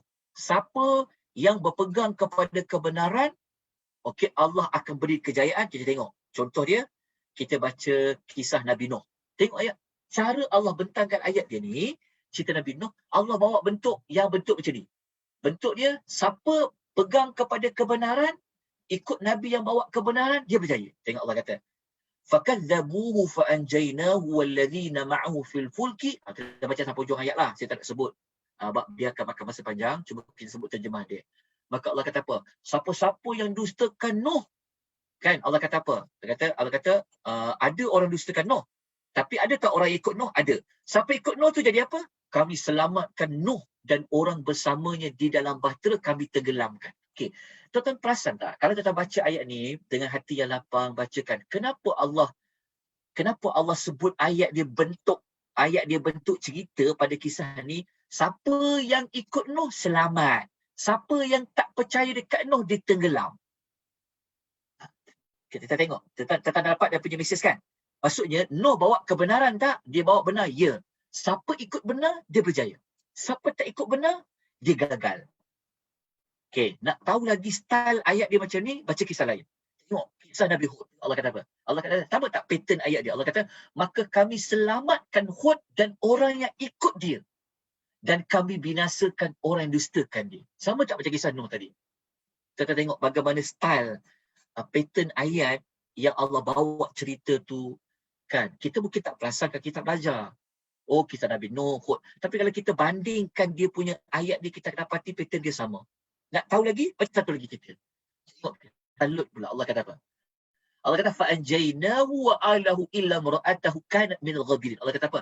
Siapa yang ikut Lut dengan keluarga dia kami selamatkan. Melainkan isteri dia dibinasakan. Okey. Kita tengokkan style, pattern ayat yang datang dari Allah ni, dia, macam kita tengokkan, ayat dia sama je pattern dia.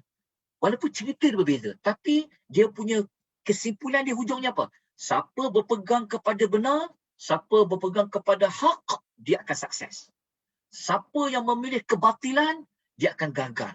Jadi ketika surah Al-A'raf diturun bagi semangat kepada Nabi dengan para sahabat, okey, kita kena perjuangkan Islam bersama dengan Nabi Muhammad, bersama dengan Muhammad berjuang. Siapa ikut Nabi Muhammad, dia akan sukses.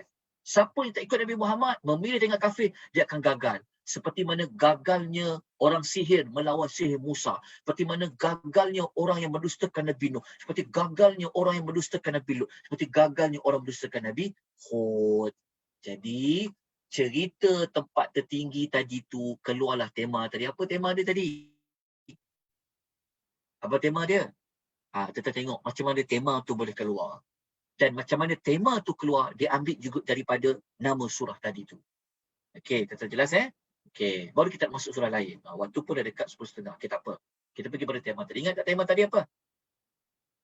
Kita kena choose. Lepas kita pilih, kita kena tetapkan pendirian di antara kebenaran dengan kebatilan. Maksudnya kita pilih kepada yang benar. Al-A'raf. Dia adalah surah Makkiyah. Okey, jelas kita tak nak jadi kumpulan yang duduk tempat tinggi tadi.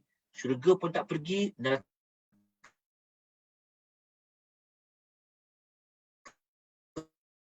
pun tak pergi. Kena pilih. Kalau zaman dulu, kalau ayat cerita ni, ataupun nak duduk tengah-tengah. Dia bawa cerita tadi. Maka diberikan pilihan. Okey, dia berjaya. Siapa tak nak pilih, dia gagal. Macam itulah ayat-ayat cerita-cerita yang diletakkan tepat sesuai pada konteks surah Al-A'raf. Apabila Al-A'raf. Kita nak pergi surah yang satu lagi kalau sempatlah. Tapi saya bagi nota tambahan. Ni saya dah bagi nota dah. Ini nota tambahan. Ingat nota baru. Kita dah masuk surah Al-Anfal. Okey. Jelas tuan-tuan dan puan? Nampaknya ada sebarang persoalan. Okey, kita boleh tengok Al-Anfal sekejap. Al-Anfal. Surah Al-Anfal. Surah nombor 8. Okey. Sekarang kita nak masuk cover juzuk berapa tahu? Al-Anfal dia juzuk 10. Juzuk 10. Surah Al-Anfal. Juzuk Al-Anfal ni kita cover juzuk 10. Maknanya kita dah belajar juzuk 10 dah malam ni. Cepatkan belajar juzuk 10. Lajunya juzuk 10. Tak, kita akan belajar ayat per ayat. Kita nak belajar intisari ayat yang tajuk. Kita nak belajar tema, nak belajar tajuk pokok dalam surah-surah dengan merujuk kepada nama surah. Daripada nama surah akan keluarnya lah tema, akan keluarlah dia punya intisari utama dalam surah tersebut. Dah belajar kat situ, baru dah belajar ayat per ayat. Nanti senang untuk belajar. Okey, lepas ni kalau dengar orang baca Al-A'raf dah boleh cerita kan? Dah boleh sebutkan walaupun tak hafal pun 206 ayat tu. Tapi kita tahu, ni surah turun waktu bila, daripada cerita tersebut, berpegang. Jadi lepas ni kalau nak bagi motivasi, kalau kita nak sampaikan maklumat supaya berpeganglah dengan Islam, berpeganglah dengan ajaran Al-Quran dan hadis Nabi SAW, berpegang dengan pilkah surah begitu. Baik, kita nak pergi surah Al-Anfal. Tapi sebelum tu ada soalan ke? Kita buka satu soalan sebelum lanjut. Kita sampai 10.30 ke channel link? Saya tak apa sampai pukul 11. Saya risau tuan-tuan lah. Okey. Macam mana? 10.30 Ustaz. Ada soalan ke berkaitan dengan tajuk? Okey, kita buka dulu 1-2 soalan. Rehat sikit macam kita take file lah sikit. Satu soalan berkaitan dengan tajuk kita. Kalau boleh fokus pada tajuk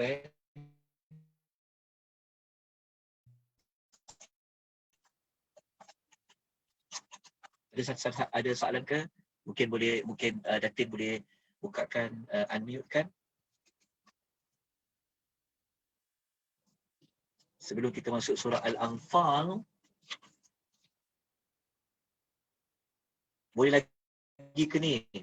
Masuk boleh belajar lagi ya. Maksudnya otak tu boleh menerima lagi maklumat malam-malam ni. Saya tak apa. Saya insya-Allah saya boleh teruskan, tapi ialah takut penat kan, makin malam dia makin penat sebenarnya, badan makin penat. Otak kita pun makin penat. Banyak benda nak belajar kan. Pagi dah belajar, tengah hari belajar, duha belajar, zuhur belajar, malam belajar. Saya minta maaf ya jika penyampaian saya memberikan. Ada soalan, saya teruskanlah dengan surah Al-Anfal. Okey, kita belajar sikit surah Al-Anfal. Sikit saja maklumat surah Al-Anfal. Okey, apa makna Al-Anfal? Al-Anfal adalah harta rampasan perang. Harta rampasan perang. Okey. Ingat tadi kita belajar kan? Mesti kita akan bertanya-tanya. Okey, kita sebagai pelajar yang kritis, ada apa dengan harta rampasan perang tu? Ada. Okey. Daripada nama ni sebenarnya kita dapat detect sebenarnya. Allah Ta'ala bagi dia laluan kunci nak faham Al-Anfal. Al-Anfal ni kalau kita belajar, Al-Anfal dia ada berapa ayat tuan-tuan dan puan? Al-Anfal dia ada lebih kurang dalam 75 ayat surah Al-Anfal. Kita tak hafal pun surah Al-Anfal 75 ayat tu. Tapi dengan kita belajar nama ni, dia berikan kita satu kunci untuk faham keseluruhan surah Al-Anfal ni kita pasal apa. Okey. Sebelum kita pergi kepada kenapa nama surah tu Al-Anfal, kenapa surah tu bermaksud harta rampasan perang, kita lihat dulu. Siapakah yang menamakan surah itu dengan surah Al-Anfal? Jawapan nombor 1, ia memang ada dalam petunjuk Rasulullah sallallahu alaihi wasallam. Nabi lah yang menamakan surah itu dengan surah Al-Anfal. Surah harta rampasan perang. Dan kalau kita buka kitab tafsir, kita buka kitab-kitab pasal surah-surah Quran ni, ada juga nama lain yang para ulama namakan ia. Tapi nama ni nama yang tidak berdasarkan kepada hadis lah. Tetapi nama ini nama yang dinamakan berdasarkan kepada ayat yang 75 tu cerita tentang apa. Maksudnya macam tu. Contoh, para ulama ada menamakan surah Al-Anfal ni kadang-kadang dengan nama surah Badar. Jadi kalau dengar lepas ni ada mana-mana kata, awak dah baca dah surah Badar. Mana pula surah Badarnya? Surah Badar tu adalah nama lain bagi surah Al-Anfal. Tapi nama ni bukan nama yang Nabi bagi nama itu dengan nama surah Badar. Tapi nama yang para ulama, ijtihad para ulama, sebab surah tu cerita ada kaitan tentang perang Badar, maka para ulama namakan dia surah Badar. Kadang-kadang kita dengar disebut surah Al-Anfal ni dengan nama surah Al-Jihad. Sebut saja jihad. Jihad kan berperangan. Kenapa para ulama namakan dia surah jihad? Kerana Badar adalah jihad yang pertama sekali para sahabat pergi berjihad. Di mana? Di Badar. Okey, daripada nama ni pun kita dah boleh macam kita dah dapat kunci dah. Okey, pasal harta rampasan perang. Okey, perang apa? Perang Badar. Okey, perang Badar. Lepas tu nama jihad. Nama jihad ni kenapa dinamakan nama jihad? Kerana inilah surah yang pertama sekali menceritakan tentang keluarnya jihad para nabi dan juga para sahabat semasa perang Badar. Apa kaitan dengan harta rampasan perang? Ini kita akan ceritakan. Okey, tuan-tuan dan puan-puan, kita tengok dulu tentang di manakah dalil yang mengatakan bahawa surah Al-Anfal ini adalah nama yang dikenali oleh Rasulullah sallallahu alaihi wasallam berdasarkan petunjuk Nabi. Ada hadis dia. Kalau tengok hadis riwayat Al-Bukhari, dalam hadis riwayat Bukhari, ada satu cerita Ibnu Abbas. Ibnu Abbas ni ketika dia ditanya oleh Sa'id bin Jubair. Sa'id Ibnu Jubair pernah bertanya kepada Ibnu Abbas tentang surah Al-Anfal. Maknanya para sahabat sudah tahu nama Al-Anfal tu. Jadi Ibnu Abbas kata apa? Oh, surah Anfal itu nazalat fi Badrin. Dia diturunkan di Badar. Badar ni adalah tempat yang para sahabat berperang perang Badar. Okey, maksudnya surah Al-Anfal ini adalah surah yang diturunkan ada kaitan dengan perang Badar. Okey. Tapi kenapa namanya harta rampasan perang, Ustaz? Kenapa tak namakan dia Badar? Kan mesti orang tanya kan. Maksudnya Badar nama surah juga, tapi nama tu bukan nama Nabi yang namakan, tapi itu adalah pendapat daripada para ulama. Okey. Kerana para sahabat dia tengok cerita Badar, kerana tengok cerita Badar tu, perang Badar tu mereka namakan surah Badar. Tapi Nabi tak namakan dia surah Badar, tapi dia surah Al-Anfal, harta rampasan perang. Kenapa tak namakan dia surah perang Badar, tapi kenapa dia namakan surah Anfal? Dia ada kaitan, tetapi mesej yang lebih utama yang nak disampaikan pada nama harta rampasan perang itu daripada nama Badar. Dia dua tu ada kaitan. Dia ada kaitan, tapi kenapa Al-Anfal? Ada apa mesej di sebalik Al-Anfal? Okey. Gini Okey.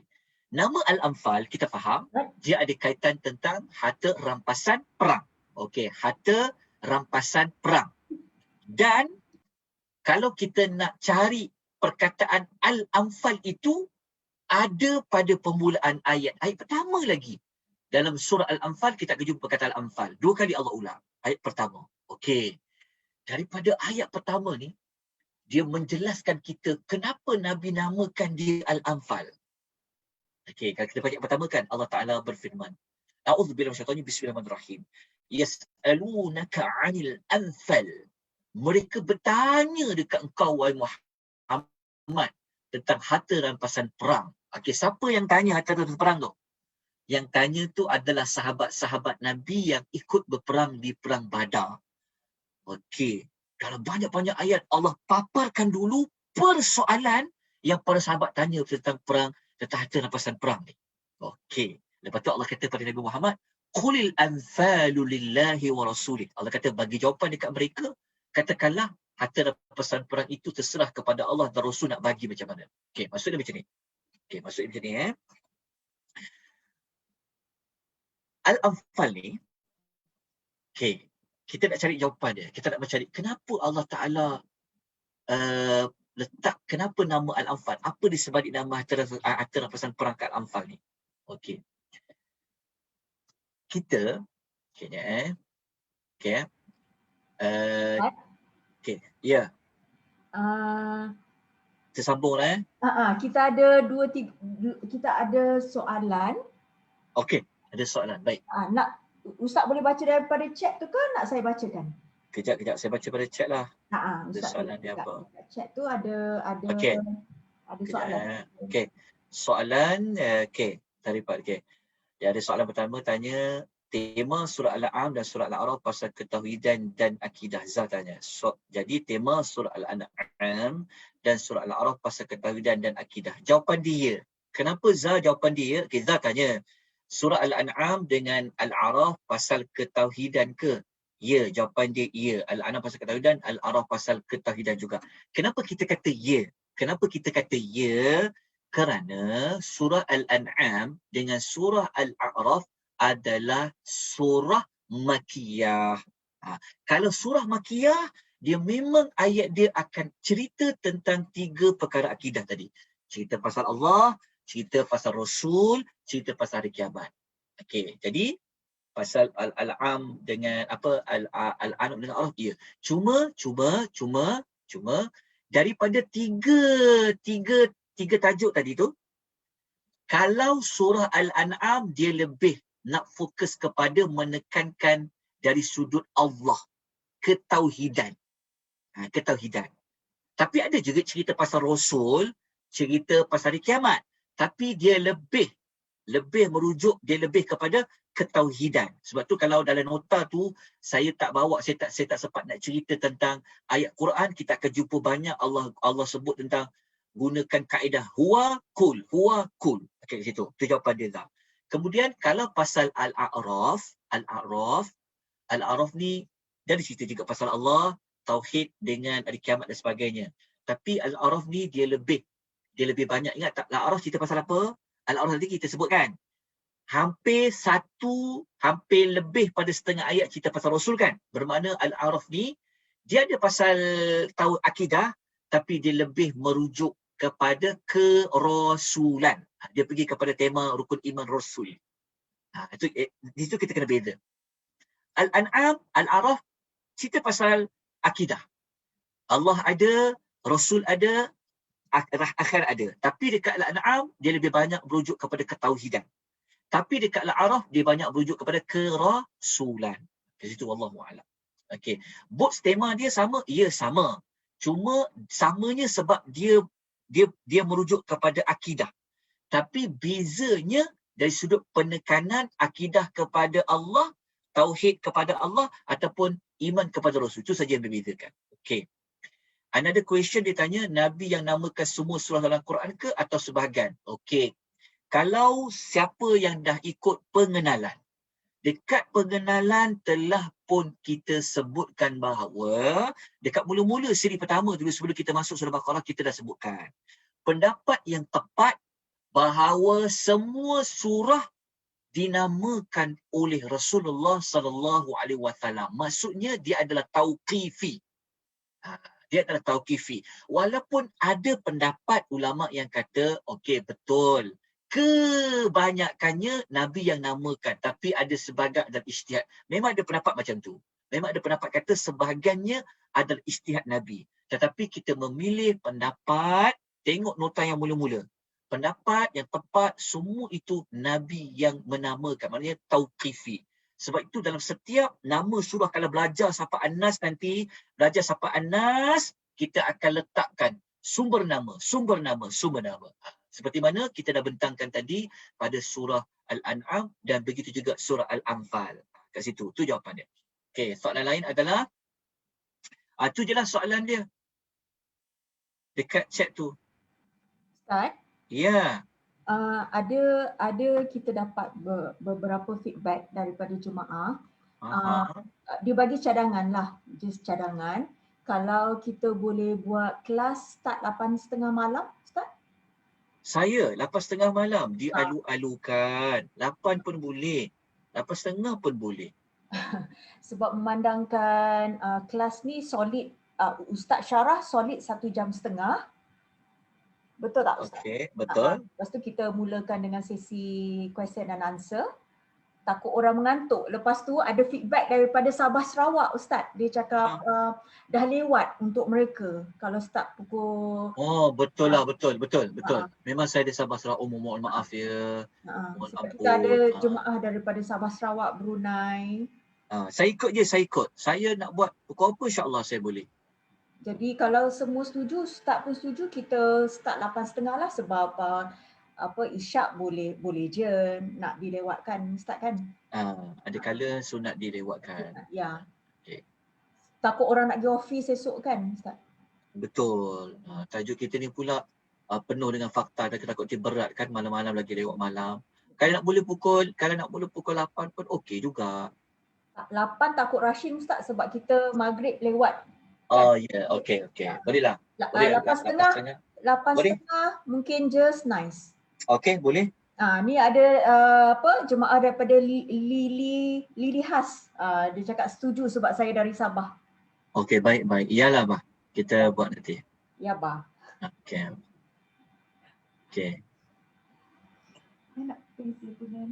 Ada soalan lain?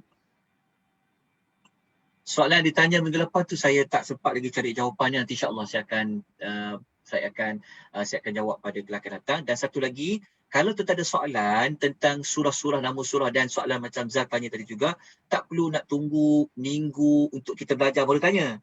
Mungkin boleh hantar pada host ke ataupun boleh tanya dekat mana-mana channel group yang ada. Dah boleh tanya kat situ. Nanti kita boleh jawab semasa kelas akan datang kalau ada lah.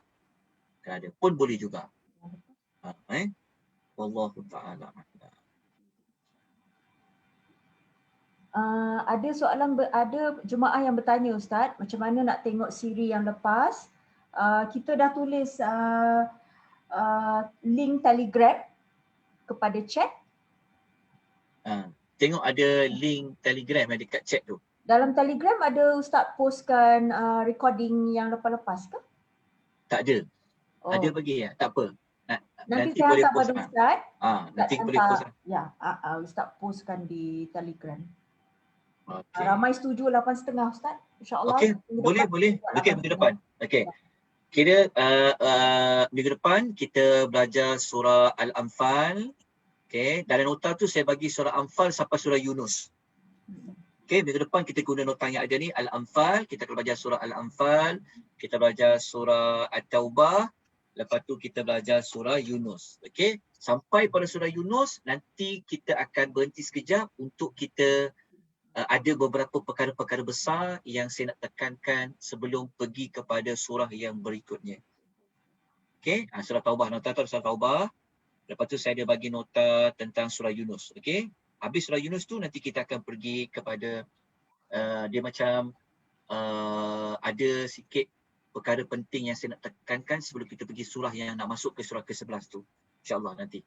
Okey, kita bagi nota pada minggu berikutnya, bagi nota-nota tambahan. Tapi kita akan gunakan nota ni Al-Anfal, Taubah dengan surah Yunus minggu depan ya, 8.30 insya-Allah. Mohon maaf ya atas salah silap, kekurangan daripada pihak kami dalam memberikan hibah dan sebagainya ya. Jadi mohon maaflah atas kekurangan. Terima kasih banyak-banyak kepada Nur Islam Academy, kepada host, kepada rakan-rakan yang menguruskan pengisian bawa hebahan dan sebagainya, juga kepada tuan puan. Jazakumullahu khairan katsira. Barakallahu fikum. Wabillahi taufiq hidayah. Wassalamualaikum warahmatullahi wabarakatuh. Assalamualaikum warahmatullahi wabarakatuh. Jazakallahu khairan Ustaz. Kita tak mute unmute. Saya nak unmute orang. Bukan sikit ke lagi dah?